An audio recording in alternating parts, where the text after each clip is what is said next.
Hello, everybody. This is Dr. Decker. I'm making your review video for Exam 3, newly appendix-less, if that's a thing. So this exam is going to be over the thermodynamics chapter, the electrochemistry chapter, and the nuclear chemistry chapter.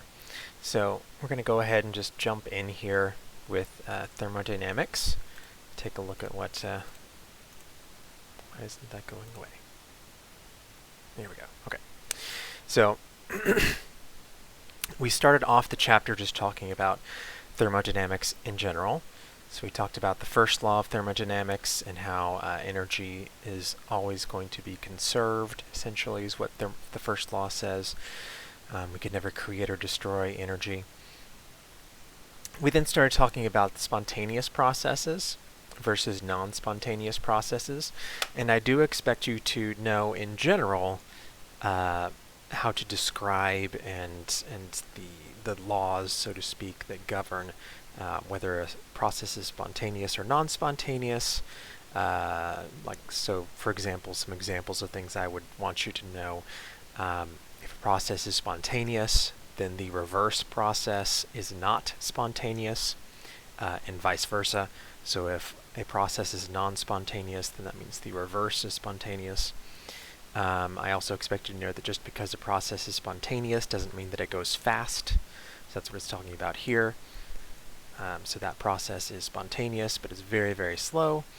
And things will be spontaneous or non-spontaneous depending on the temperature as well. So if you heat something up, it could become spontaneous when it was not spontaneous at lower temperatures. So just having this general knowledge and understanding of spontaneous versus non-spontaneous processes. Okay, and so then we talked about entropy some, and again I do expect you to have a working knowledge of entropy. Understand essentially what it is. I'm not going to have you write any essays about it or anything like that, but just understanding the definitions that we went through in the videos. Okay, let's see here.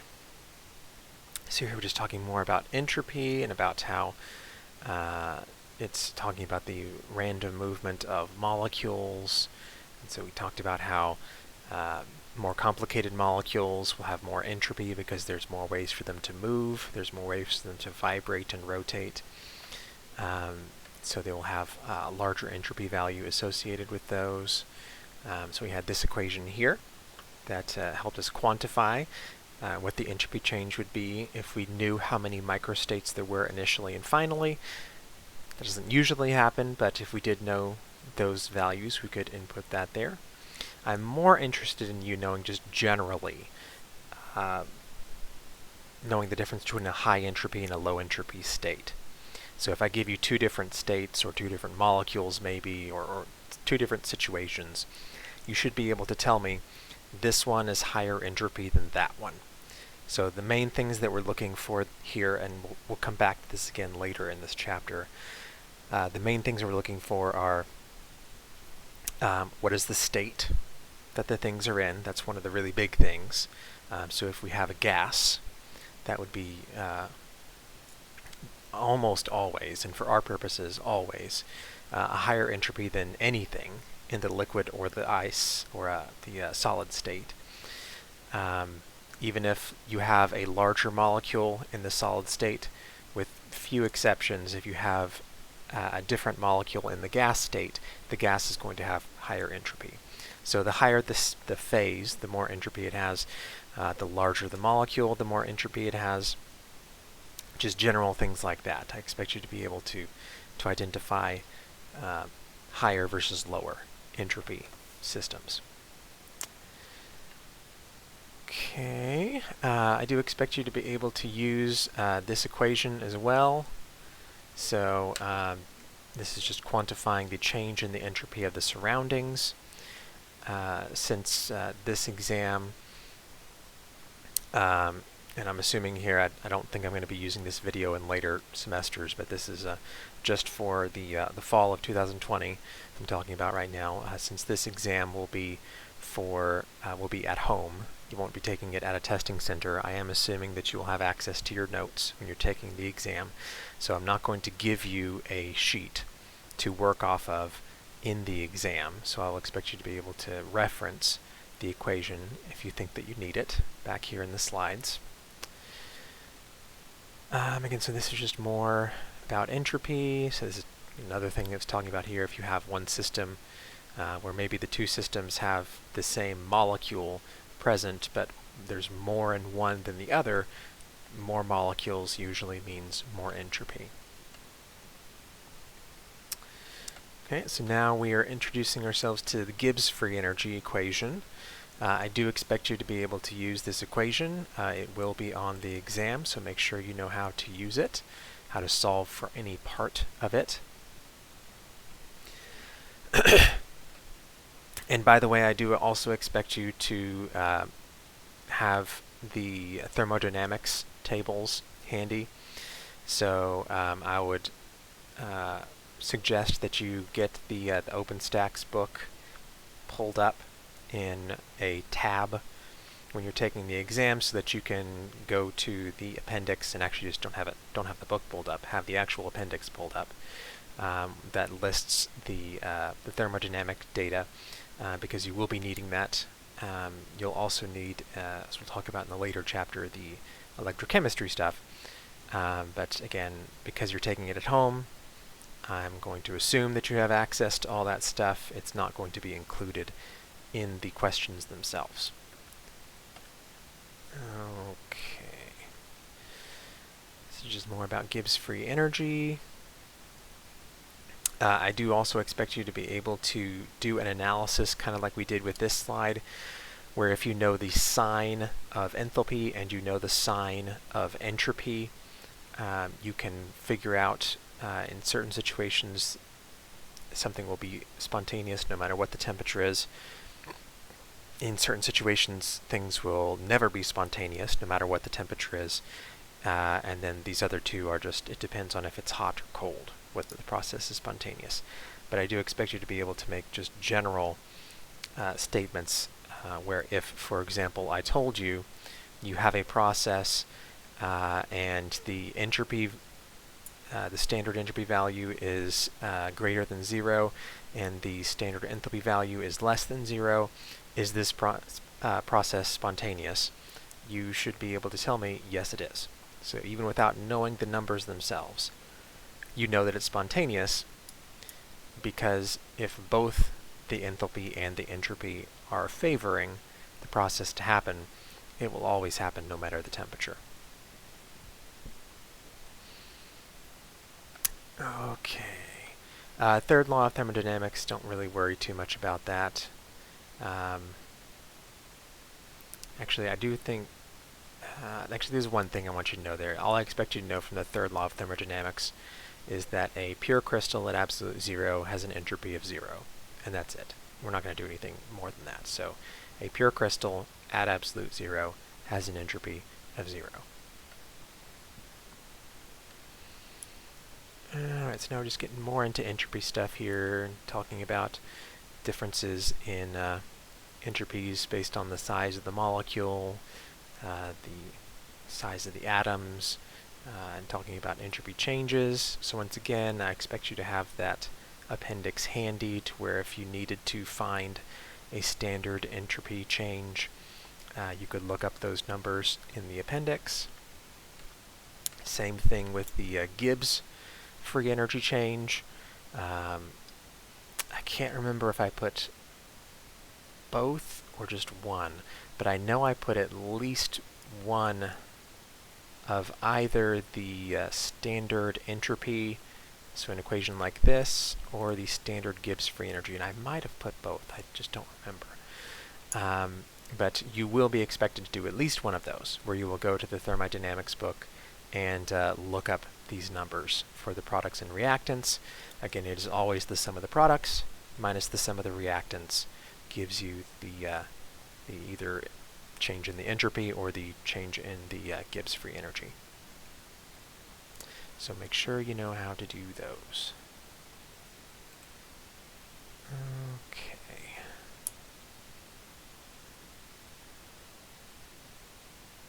So here we're using the non-standard Gibbs free energy, kind of similar to the standard Gibbs free energy. I do expect you to be able to use this equation. And if I'm remembering correctly, I did put a question on the exam that uses this equation. I think I always put one in there because this is actually a very important equation for you to understand how to use, because most of the time we don't do chemistry at standard conditions. So make sure you know how to solve this equation for any of its parts, although probably I would have you solving for the non-standard Gibbs free energy. Okay, and then the same thing here with this equation. I don't remember if I put something in for this one or not, but I do expect you to be able to use this equation. So at the very least, make sure you know where to find it, so that if you think you need this equation, you can look it up real quick. And if you can find the equation, usually you can work out if your algebra is up to par. You can solve it for any one part, as long as you know what all the parts are. So make sure you know how to use this equation. And this equation is the same thing, it's just a different form of the equation. Okay, I think that's it for that chapter. This last little bit here is just kind of getting an idea of what the different Gibbs free energy values relate to the K values, and I'm not going to have you eyeballing things like that on the exam. So let's talk about electrochemistry. So electrochemistry is kind of similar to what we just talked about. There's a decent bit of thermodynamics in electrochemistry, but there's a lot of new stuff as well. So it starts out here talking about oxidation and reduction, and I go through a whole thing there where I refresh you on how to determine if something is oxidized or reduced, how to figure out the oxidation number. I'm not going to have you assigning oxidation numbers on this exam. That was a Chem 1 topic. That's not going to be something I have you doing, but you should still be able to do that. So if I were to give you something, give you an electrochemical equation, for example, and ask you what's the anode, what's the cathode, I would expect you to be able to do that. And to figure that out, you would need to know what's being oxidized and what's being reduced. So I'm not going to give you questions where it's just like, here's a molecule, give me the oxidation numbers. But you will still need to know how to assign oxidation numbers to get other answers that I would ask you for. Balancing redox reactions, that is something that you'll have to do on the exam.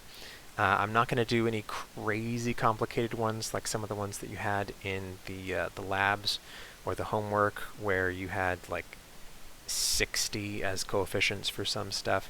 Nothing like that. But there will be, I think, one or two. I forget exactly how many I put in. I think I put in one really simple one, and then one that was a little more complicated, but again, not nearly as complicated as some of those other ones that I had you do. And if I remember correctly, the way that those were made was I gave you the reaction, and then I just gave you a spot to put in the coefficients. I don't think that I have you write out the whole thing. That would be a bit much. I think there's just a spot for you to input the coefficients themselves. But do definitely know how to balance redox reactions both in acid and in base. So that's what this whole beginning section here is. And then here we get into voltaic cells. So when it comes to voltaic cells, the main thing that I'm looking for here is just for you to be able to recognize all the parts and to point out all the parts. So you should know that the anode is the negative side, the cathode is the positive side. Electrons move from the anode to the cathode. This is the salt bridge here in the middle. You should know that oxidation occurs on the anode side, reduction occurs on the cathode side. That is all stuff that you should be able to identify in a voltaic cell. So if I were to ask you to label this, for example, if I were to put blank spots here, you should be able to tell me what each of those things are. Okay, so now we're getting into the electromotive force, or the voltage. I do expect you to know just generally why electrons move from one side of an electrochemical cell to the other. And so the general idea here was that they're going from high potential energy to low potential energy. It's just now an electrical potential energy instead of like a gravitational potential energy like you have with a waterfall. And let's see, so through all here, we're just kind of introducing the idea of cell potentials and taking half cells to get the potential of the whole cell. And so all this really can be summed up in this equation here. So the potential of the cell is equal to the potential of the cathode minus the potential of the anode from that standard reduction potential table. So cathode minus anode. And there will be questions on the exam where you will have to find the cell potential using this equation. So just like I mentioned in the last chapter there, make sure you have this table handy, or the table from the book, because I think there's one in the appendix there as well. I don't remember if I used these numbers, the ones from that, but I think I used these numbers when I made the question. So make sure you have this memorized, I guess. It's super easy to remember, cathode minus anode. If you don't want to have it memorized, you can just look it up. Like I said, I'm assuming you have your notes available for this exam. And make sure that you have this, the standard reduction potential table, accessible. And make sure that you're picking the right one, because remember, some of these look really similar. So here we have copper and copper. And if you have copper in your half cell, you might think, oh, there it is, copper. But is it copper 2 plus going to copper plus, or copper 2 plus going to copper? Or perhaps it is, let's see, copper plus going to copper. There's 3 or 4 of these different copper ones there, so make sure you're picking the right half cell, because there are quite a few that look very similar. Okay, so through here it's just talking about, if you're asked to make a cell that works, a functioning cell, you should always have your cathode higher on that standard reduction potential table. So if your anode is higher than your cathode, that means your cell is not going to operate. If you want it to work, if you want it to have a positive potential, your cathode needs to be higher than your anode on the table. So then I think so all through here, most of this section here is talking about the relationship between Gibbs free energy and the cell potential. I do expect you to be able to use this equation. You will need to use that on the exam. So the standard Gibbs free energy is related to the number of electrons that are being transferred times Faraday's constant, which again I expect you to have available to you, and then the standard potential of the cell. Let's see. So it's just another one of those, and so then this is just more of relating the standard Gibbs free energy to the cell potential, and also relating it to the equilibrium constant. So if I ask you to relate that to the equilibrium constant, you will probably, well, yeah, I guess you would want to use this equation here. So there's a version of that equation here as well. These are actually the same equation. It's just this one is in natural log. This one is in log base 10, and is also making the assumption that it's at 25C. So anyway, one of those equations should work for you. if I ask you to do that.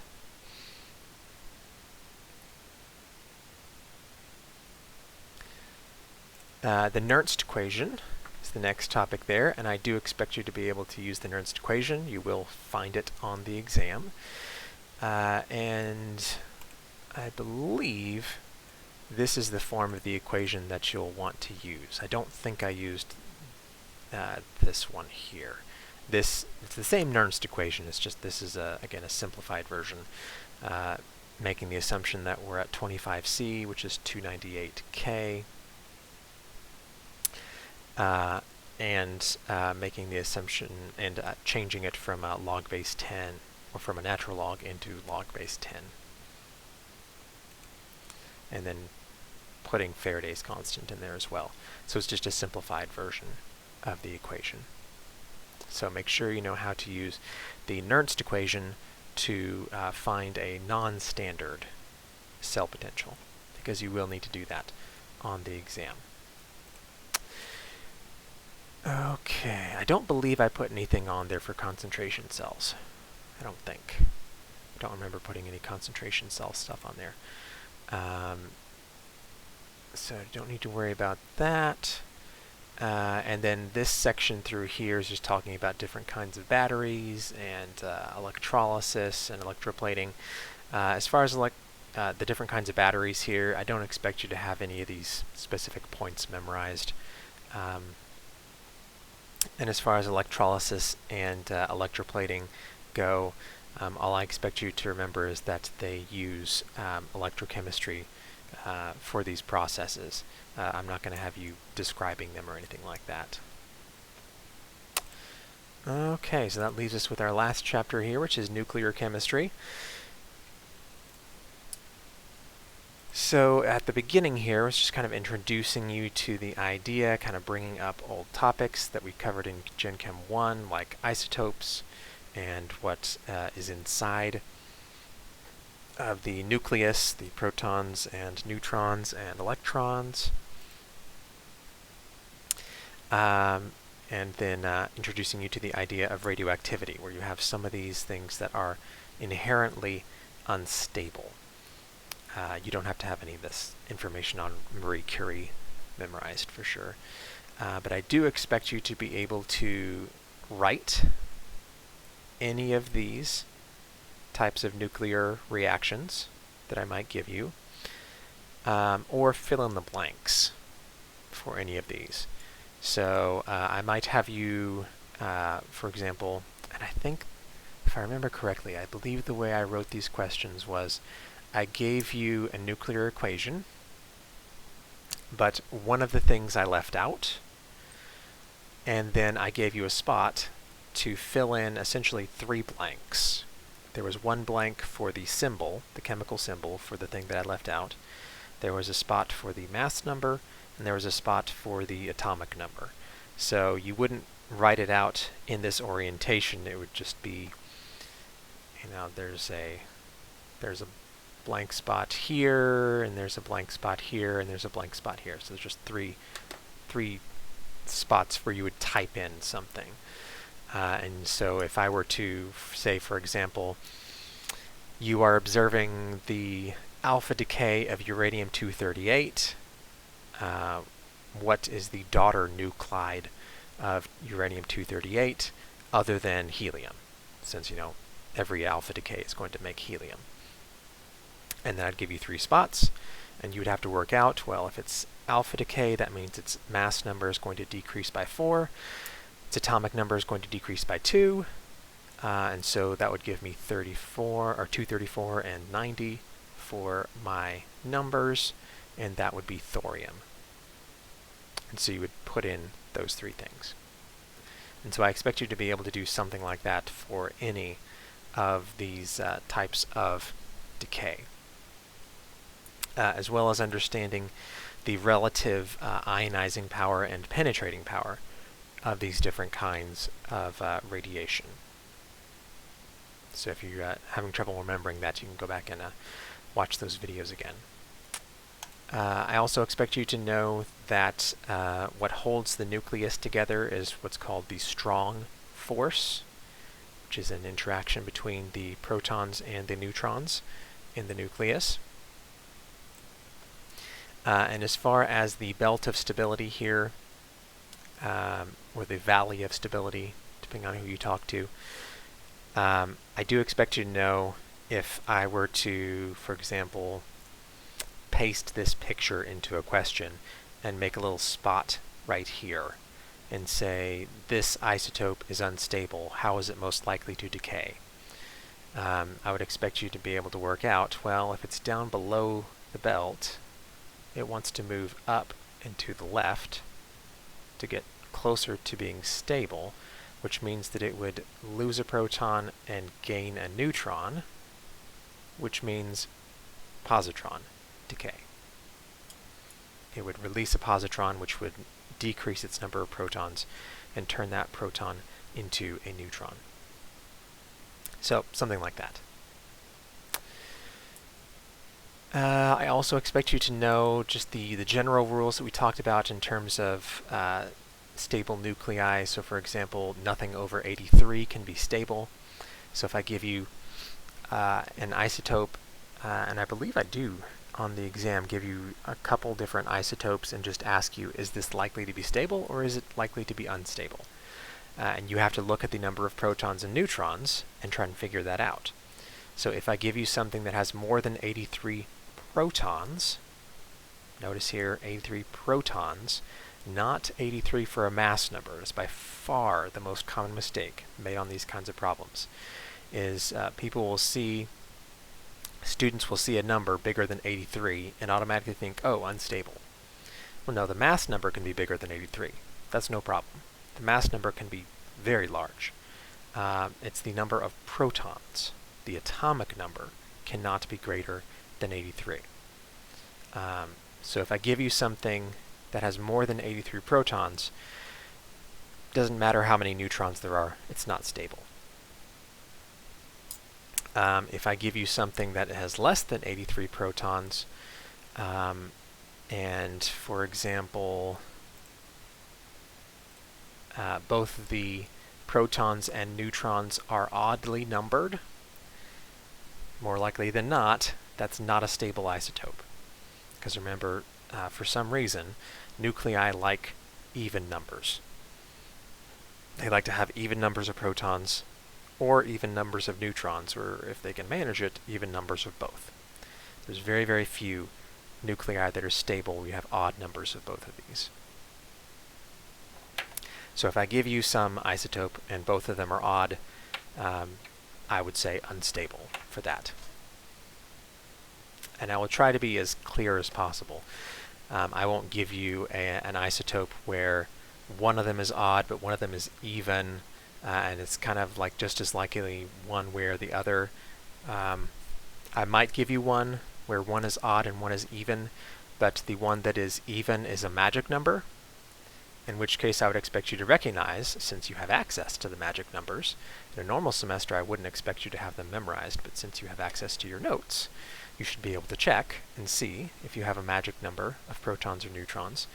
And so if you have a magic number and the other number is odd, well then I would say that would be more likely stable than unstable. Because again, those questions, I'm not asking you, is it stable or is it unstable? I'm asking you, based on what you see, is it likely to be stable or likely to be unstable?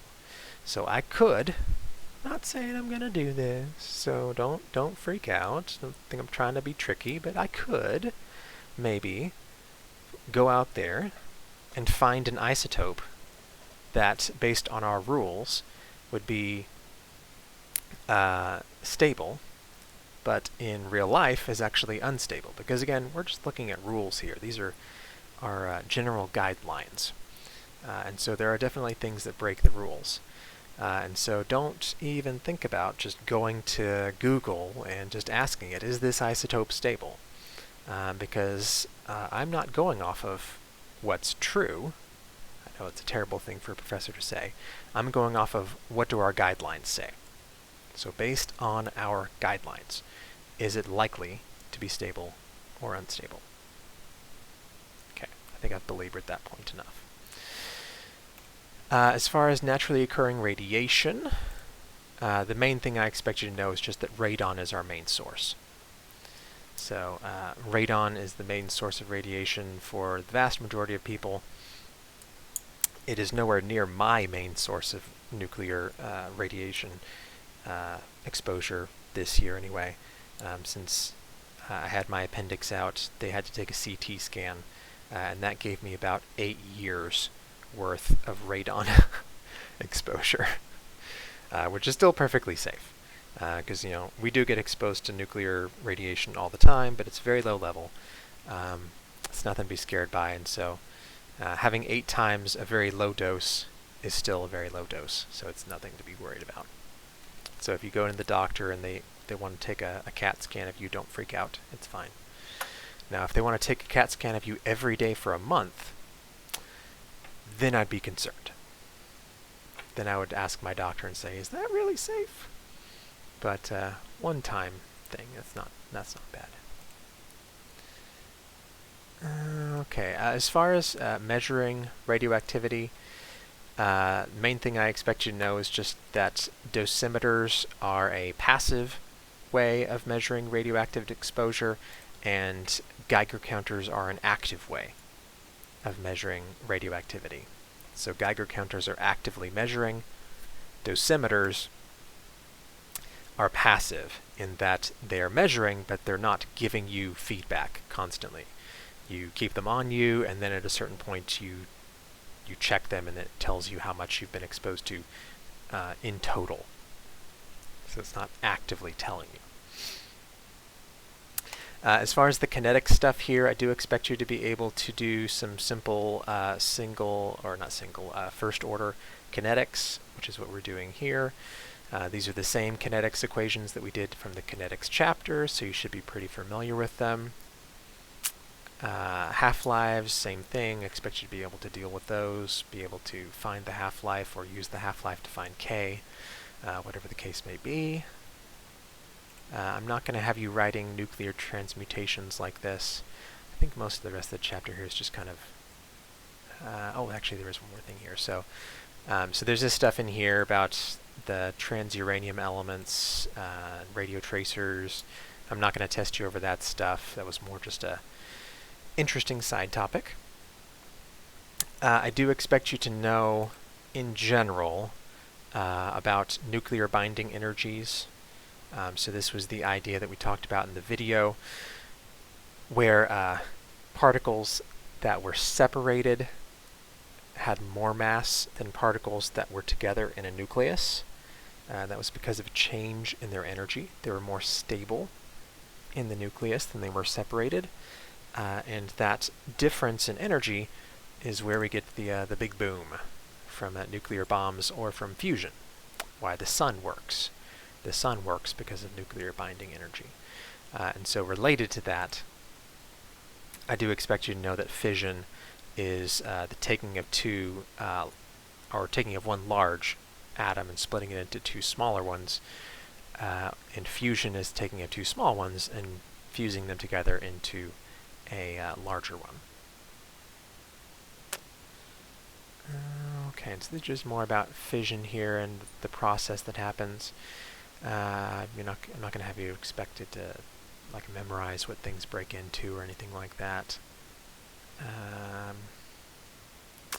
I think that's pretty much it. The rest of this is just kind of general information about applications of nuclear processes. And while I hope that you are interested in nuclear power because it's amazing, I'm not going to test you over it. Alright, well, I think that is it for exam 3. If you have questions, please feel free to email me and I will try to get back to you as quickly as I can. And good luck!